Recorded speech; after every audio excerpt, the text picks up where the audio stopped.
warahmatullahi wabarakatuh. Waalaikumsalam warahmatullahi wabarakatuh. Alhamdulillahirabbil alamin. Wassalatu wassalamu ala asrofil anbiya'i wal mursalin wa ala alihi washabbihi ajmain.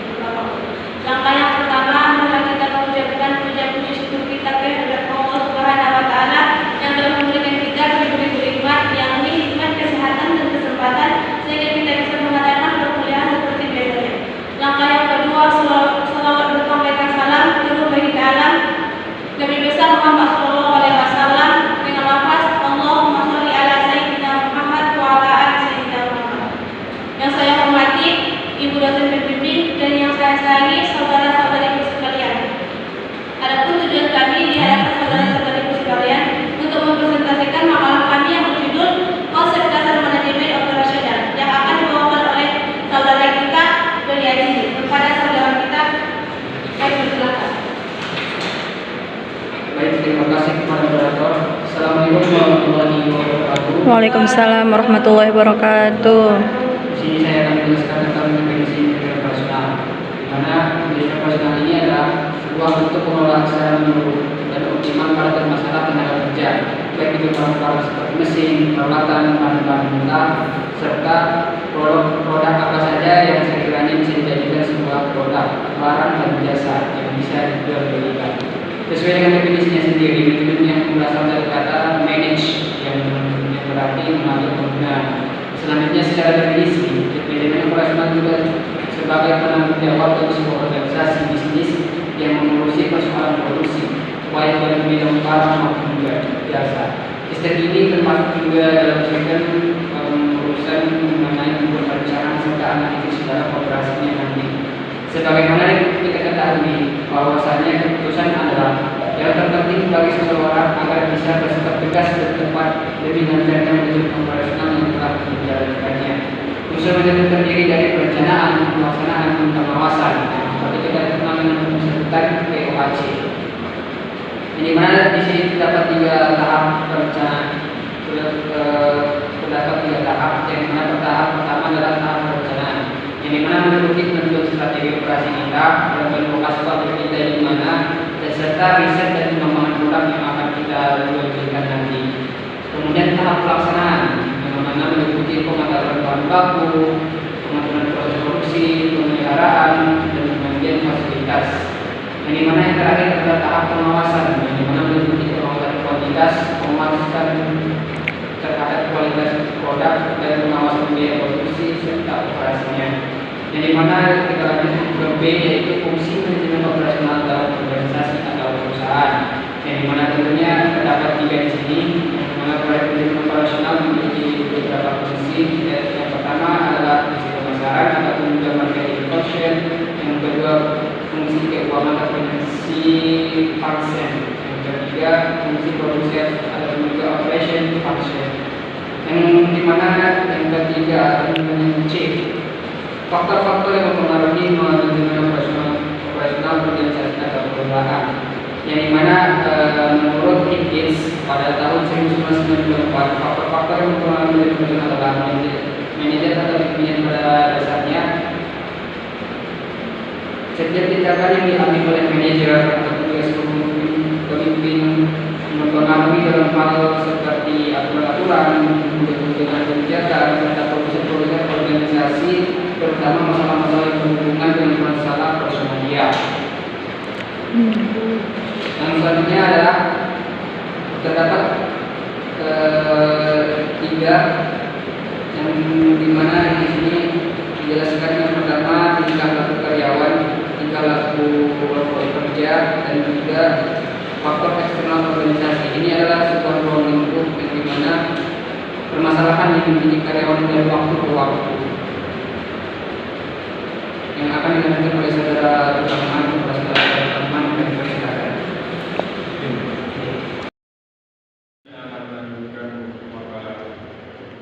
Adapun langkah-langkah manajemen operasional juga meliputi langkah-langkah dalam pengambilan keputusan. Sebagaimana telah disebut di awal, jika melihatnya dari segi pengambilan keputusan, sedikitnya ada 4 langkah dalam pengambilan keputusan dalam manajemen operasional, yaitu pengambilan keputusan dari peristiwa yang pasti. Dari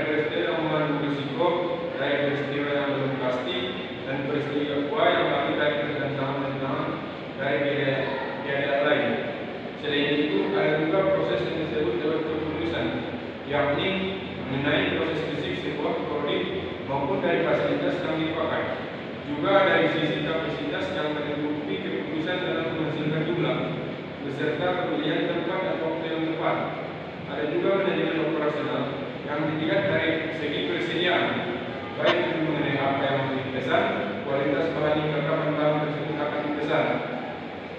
Tenaga kerja yang meliputi pemilihan tenaga kerja dalam seleksi, rekrutmen, pemberian gaji, memastikan kualitas atau mutu yang meliputi mutu barang dan jasa yang dihasilkan, desain peralatan, serta penguasaan produk atau jasa. Adapun strategi manajemen operasional dalam organisasi atau perusahaan, sebelum kita melangkah dalam hal pengambilan keputusan atau mengeluarkan suatu produk, ada baiknya kita memetakan strategi yang akan digunakan dalam manajemen operasional.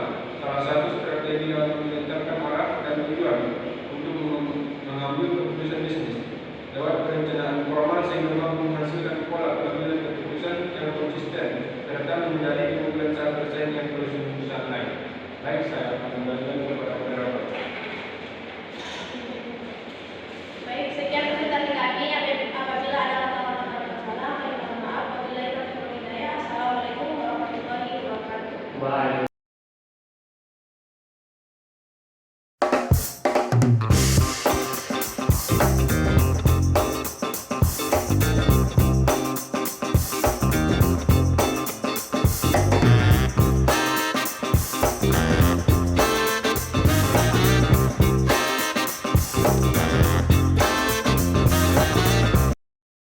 Assalamualaikum warahmatullahi wabarakatuh. Alhamdulillahirabbil alamin wassalatu wassalamu ala asyrofil anbiya'i wal mursalin wa ala alihi wa sahbihi ajmain. Langkah yang pertama adalah kita mengucapkan puja-puji syukur kita kehadirat Allah Subhanahu wa taala yang telah memberikan kita beribu-ribu nikmat, di antaranya nikmat kesehatan dan kesempatan sehingga kita bisa melakukan perkuliahan seperti biasanya. Langkah yang kedua, salawat berkah salam keluar dari alam dari Rasul Muhammad sallallahu alaihi wasallam dengan lafaz Allahumma shalli ala sayyidina kita hormati dan pembimbing dan yang saya sayangi saudara-saudara sekalian. Adapun tujuan kami berkirakan saudara-saudara sekalian untuk menyampaikan makalah kami yang akan dijelaskan oleh saudara kita dari NC. Assalamualaikum warahmatullahi wabarakatuh. Waalaikumsalam warahmatullahi wabarakatuh. Sebenarnya saya terima kasih kepada moderator yang mana memberikan saya kesempatan, yang mana pada kesempatan pagi hari ini kita akan membahas tentang manajemen pengendalian proyek. Di mana pengertian pengendalian manajemen, yang dimana pengendalian merupakan pemantauan, pemeriksaan dan evaluasi yang dilakukan oleh suatu pemimpin ataupun juga atasan dalam organisasi terhadap komponen organisasi dan sumber-sumber yang ada untuk mencapai tujuan yang telah ditetapkan sebelumnya secara terus-menerus dan berkeseimbangan agar semua dapat berfungsi secara maksimal. Yang dimana pengenalan manajemen ini merupakan suatu istilah yang umum dan makin banyak digunakan dengan berbagai variasi kepentingan dan pengertian, yang dimana kadang-kadang digunakan untuk pemeriksaan rutin intern, misalnya pada penyusunan lembaga pembukaan, biasanya interprestasi yang lebih sempit ini ternyata merupakan salah satu kegiatan daripada struktur pengendalian manajemen yang luas, yang dimana definisi mengenai pengendalian manajemen menurut para ahli, yang dimana menurut Arif Suadi PhD, yang dimana menurut Arif Suadi pengendalian manajemen adalah semua usaha untuk menjamin bahwa sumber daya perusahaan yang digunakan secara efektif dan efisien untuk mencapai tujuan perusahaan, yang dimana yang kedua menurut Anthony Derden dan Bedford. Pengendalian manajemen adalah semua metode, prosedur, bahkan strategi organisasi yang termasuk sistem pengendalian manajemen yang digunakan oleh manajemen untuk menjamin bahwa pelaksanaan sesuai dengan strategi dan kebijakan perusahaan. Yang dimana B, hakikat proyek, yang dimana sebuah proyek adalah sekumpulan kegiatan yang dimaksudkan untuk mencapai hasil akhir tertentu yang memiliki arti yang cukup penting bagi kepentingan pihak manajemen. Sebuah proyek dimulai ketika manajemen telah menyetujui sifat umum dari apa yang dikerjakan dan yang telah disetujui tentang taksiran jumlah sumber daya yang digunakan selama mengerjakan suatu proyek tersebut. Yang dimana C. Lingkungan pengendalian, yang dimana di sini terdapat 4 golongan, yang dimana yang pertama organisasi proyek, yang kedua organisasi matriks, yang ketiga evolusi struktur organisasi, dan yang terakhir hubungan kontraktual. Yang dimana organisasi proyek merupakan organisasi sebuah tim yang dibentuk untuk pelaksanaan proyek, dan tim ini dibubarkan ketika tugasnya telah selesai. Yang kedua organisasi matriks, yang disebut juga organisasi manajemen proyek, yang dimana organisasi ini penggunaan struktur organisasi menentukan di mana para spesialis yang mempunyai keterampilan di masing-masing bagian dari kegiatan perusahaan yang dikumpulkan menjadi satu untuk mengerjakan satu proyek yang harus diselesaikan. Yang ketiga evaluasi struktur organisasi, yang dimana metode manajemen yang berbeda mungkin tepat dilaksanakan pada berbagai tahapan proyek, pada tahap perencanaan sebuah proyek, pada tahap pelaksanaan proyek ini peran utama adalah para manajer produksi. Pada tahap akhir pekerjaan sudah berkurang, tugas utamanya itu barangkali adalah mengupayakan penerimaan sponsor dengan keterampilan pemasaran yang tinggi. Yang keempat hubungan kontraktual, yang dimana tingkat pengendalian proyek akan bertambah sebagai tempahan kepada pengendalian yang dilaksanakan oleh kontraktor yang mengadakan pekerjaan itu. Organisasi sponsor juga bertanggung jawab untuk melakukan pengendalian sendiri. Kontraktor dapat membawa sistem pengendaliannya sendiri ke dalam proyek, dan sistem ini mungkin harus disesuaikan untuk memberikan informasi yang dibutuhkan oleh sponsor tersebut. Mungkin saya kembalikan kepada moderator.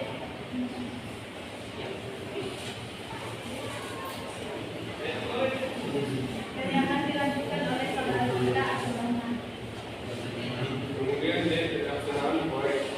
Pada akhir proses perencanaan proyek, bagi perencanaan proyek akan terdapat spesifikasi paket pekerjaan, jadwal dan anggaran. Begitu pula manajer yang bertanggung jawab atas setiap paket pekerjaan yang teridentifikasi. Jadwal memperlihatkan perkiraan waktu bagi setiap aktivitas, sedangkan anggaran memperlihatkan perkiraan biaya dari setiap bagian pokok proyek. Informasi ini acap kali dinyatakan di dalam model keuangan. Jika sumber daya akan digunakan dalam paket pekerjaan yang diekspresikan di dalam istilah komputer seperti jumlah hari kerja yang dengan jadian. Anggaran menyatakan daya secara moneter hanya bagi kumpulan yang cukup besar dari masing-masing paket pekerjaan. Dalam proses pengendalian, data atas biaya aktual, waktu aktual, dan pencapaian aktual perbandingan mungkin dapat ketika tercapainya milestone yang ditetapkan dalam proyek atau pada interval waktu yang telah ditentukan, seperti dalam mingguan atau bulanan. Yang pertama, sifat laporan. Para manajer menentukan 3 jenis laporan yang berbeda satu sama lain: laporan kendala, laporan kemajuan pekerjaan, dan laporan keuangan. Laporan kendala melaporkan baik masalah yang sudah terjadi, seperti keterlambatan yang disebabkan oleh sejumlah sebab-sebab yang memungkinkan, dan masalah di kemudian hari yang sudah diantisipasi. Masalah kritis akan ditandai. Sangat penting bahwa laporan ini segera sampai kepada manajer yang tepat sehingga tindakan korektif dapat dilaksanakan. Laporan ini disampaikan melalui diskusi tatap muka, telepon, atau prosedur. Kecepatan dan vaksin diperlukan untuk kepentingan kecepatan. Angka besar sering melakukan jumlah jam kerja daripada biaya guru atau daripada biaya material jika persoalan yang dilaporkan adalah signifikan. Yang kedua, kuantitas laporan.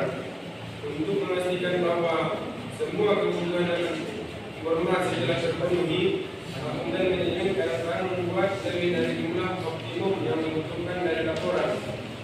Yang ketiga, persentase penyelesaian. Beberapa paket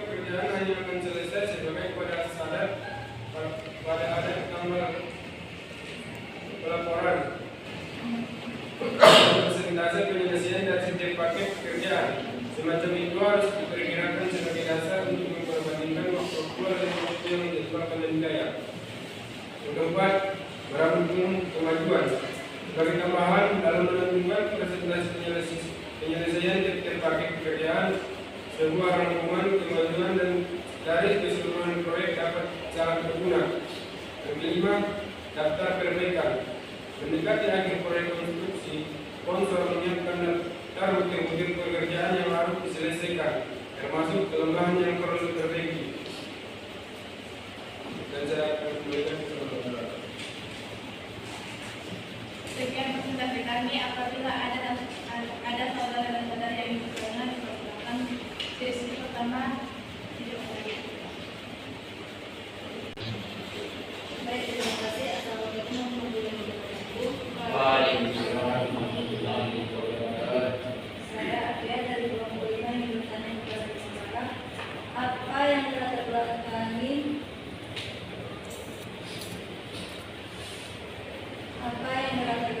pentingnya keahlian seseorang di dalam manajemen proyek? Apa yang melatar belakangi pentingnya keahlian seseorang di dalam manajemen proyek?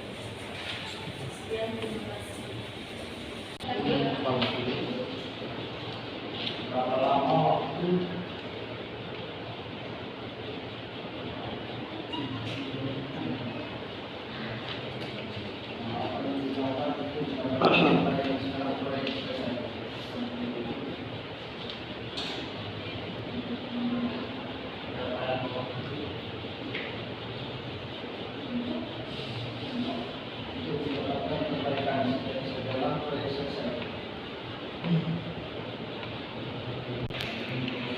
Keadilan manajemen dalam proyek. Apa-apa saja keadilan, keahlian manajemen proyek. Pertanyaan saudari Arfia akan dijawab oleh saudara. Terima kasih kepada Bapak. Di mana pertanyaan dari saudari Nadia, apa yang melatar belakangi pentingnya keahlian di dalam manajemen proyek? Di mana menurut saya kita membicarakan dulu tugas dari manajer proyek. Di mana tugas dari manajer proyek itu adalah sangat penting, yaitu untuk menyelesaikan seluruh proyek, dan hal tersebut tergantung pada kemampuannya untuk menyelesaikan tugas dengan anggaran tetap dan batas waktu tertentu. Jadi yang melatar belakangi pentingnya keahlian ini adalah anggaran yang diberikan dan batas waktu yang ditentukan. Jadi apabila si pemberi dana ini melihat pertama itu adalah keahlian dari proyek itu, seumpamanya mereka memberikan jangka waktu 1 bulan, misalnya proyek ini dengan jangka waktu 1 bulan. Jadi yang dimana si proyek ini pasti sudah dipercayai dari pemberi dana ini bahwasannya mereka mempunyai kemampuan terdiri dan masing-masing. Maksudnya itu adalah sudah terkelompok, maksudnya adalah sudah terkelompok masing-masing kegiatan, maksudnya dalam penyelesaian proyek ini. Maksudnya umpamanya mereka si pemberian ini melihat dari hal promosi dan juga material yang disediakan oleh proyek ini, kemudian juga manusianya, sumber daya manusianya diperhatikan pemberian ini. Jadi skill yang harus dimiliki manajer proyek ini ada 2 sebenarnya. Yang dimana yang pertama adalah problem solving.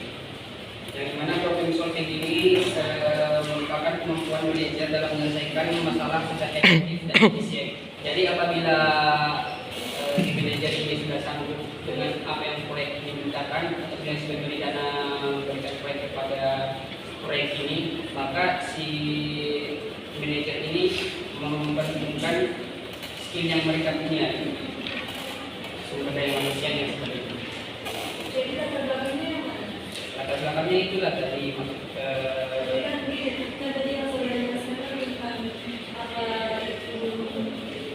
tugas di proyek. Saya tanyakan latar belakangnya yang melatar belakangi keahlian, yang melatar belakangi keahlian manajemen proyek. Itu yang saya tanyakan. Itu baru tugas dari manajemen proyek. Iya, sebelumnya kan saya bilang kita harus mengetahui apa Iya, yang sudah saudara jelaskan. Jadi yang melatar belakangi keahlian manajemen proyek itu di bagian mana?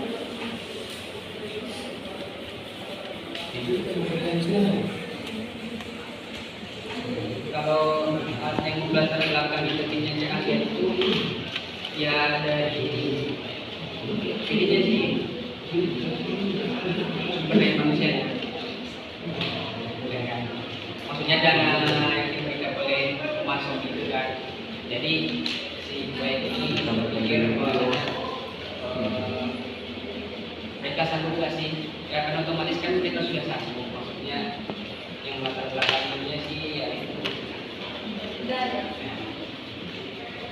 Apabila dana yang diberikan besar, maka otomatis Keahlian akan bagus gitu. ya kan di Indonesia kan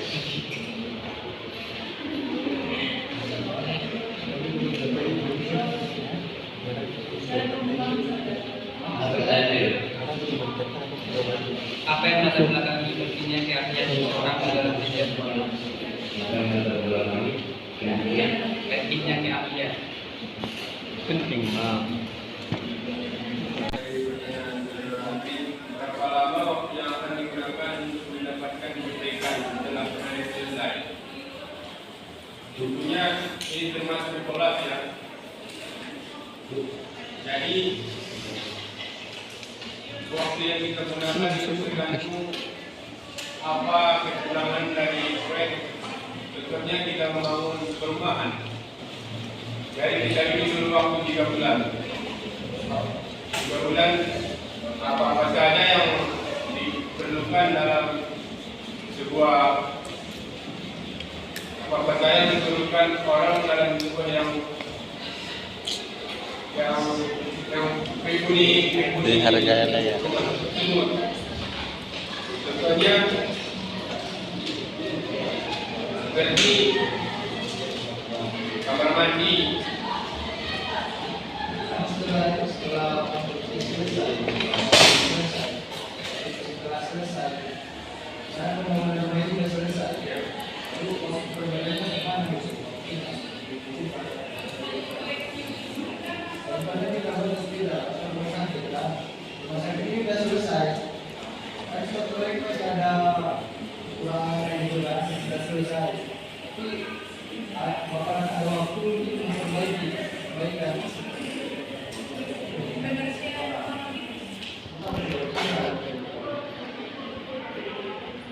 di makalah motivasi terakhir semua sampaikan. Pembayaran lebih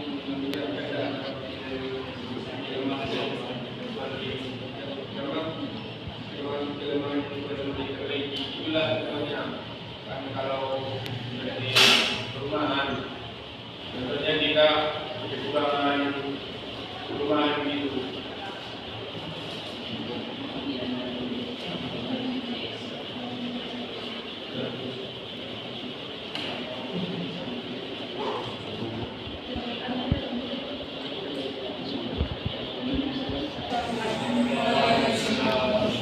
Saya akan menjawab pertanyaan dari saudari. Pertanyaannya adalah apa saja keahlian manajemen proyek? Keahlian dan kemampuan yang paling dibutuhkan oleh seorang manajer proyek adalah keahlian dan kemampuan dalam mengelola proyek.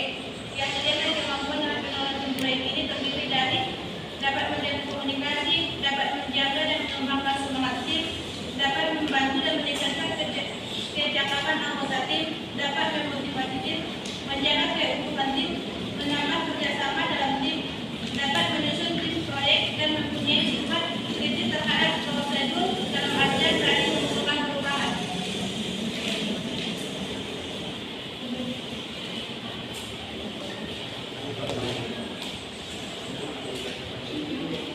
Bagaimana dengan saudari yang lain?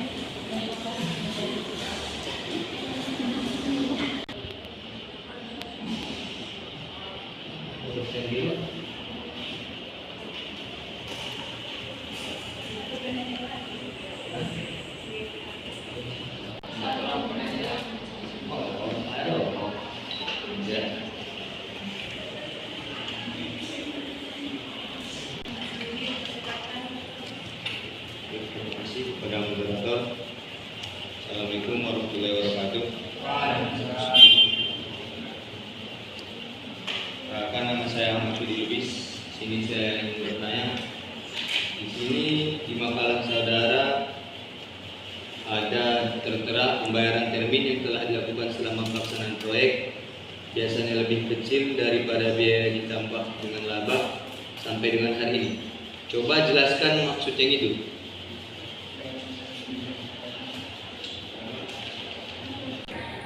Yaitu pembayaran termin yang telah dilakukan selama pelaksanaan proyek biasanya lebih kecil daripada biaya ditambah dengan laba sampai dengan hari ini. Maksudnya itu adalah termin itu adalah penjualan secara kredit.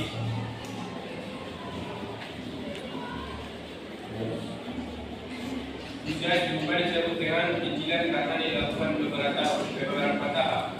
Jadi dalam tahap itu, dalam sekali pembayaran dapat ditambahkan dengan bunga. Maka terjadi suatu laba keuntungan. Maka dari itu keuntungannya akan bertambah pada pemilik barang tersebut seperti penjual. Jadi pembayaran termin tadi bisa dikatakan pembayaran kredit tadi kan diatur. Jadi kalau kita kaitkan dengan kalimat ini, pembayaran diatur yang telah dilakukan selama pelaksanaan proyek biasanya lebih kecil daripada biaya tambah. Biaya tambah ini maksudnya apa? Dengan laba sampai dengan hari ini. Itulah keuntungan dari sebuah, misalnya saya beli barang kepada Dodi, itulah keuntungannya kepada Dodi, dia bikin biaya tambahan. Lebih kecil daripada biaya tambah. Misalnya saya beli dia seperti kayu, misalnya harga potong 50, bikinnya 59.000 dalam sekali pembayaran dalam tahap pencicilan. Seperti itu.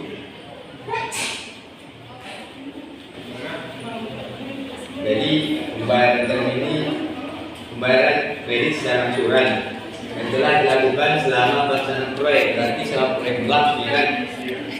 Biasanya lebih kecil, berarti pembayaran angsuran yang lebih kecil daripada biaya tambah, berarti biaya tambah lebih besar. Coba dulu pahami dulu. Jadi kalau secara langsung Dengan laba sampai hari ini. Kalau secara langsung bayar base kredit kan nggak ada biaya tambahnya seperti yang saya jelaskan tadi. Kalau kredit ada uang bunganya.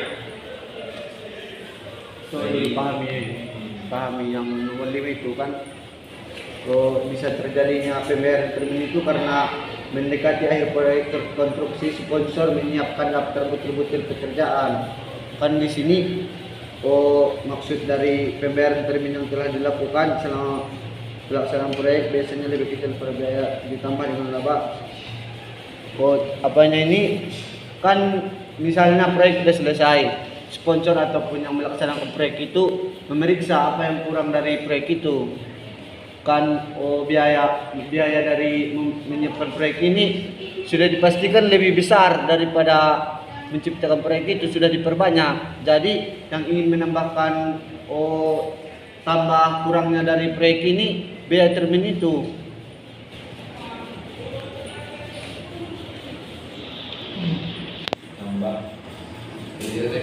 Kan seperti ini. Kan menciptakan proyek pasti pihak dari manajer proyek itu memberikan dana lebih kepada yang membuat proyek, yang melaksanakan proyek. Jadi pas di sini di poin kelima daftar perbaikan. Sponsor ini kan dikasih manajer dana untuk menciptakan suatu proyek. Dana ini sudah dilebihkan dari manajer. Jadi sponsor memeriksa apa yang kurang dari proyek itu,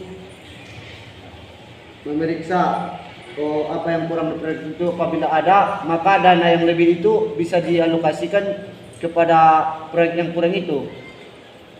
Begitu saja kalau kita pahami dari kalimat makalah ini.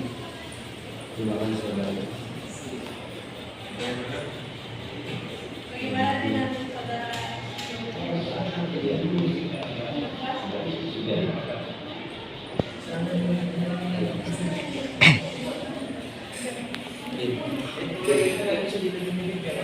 dari kami apabila ada jawaban sudah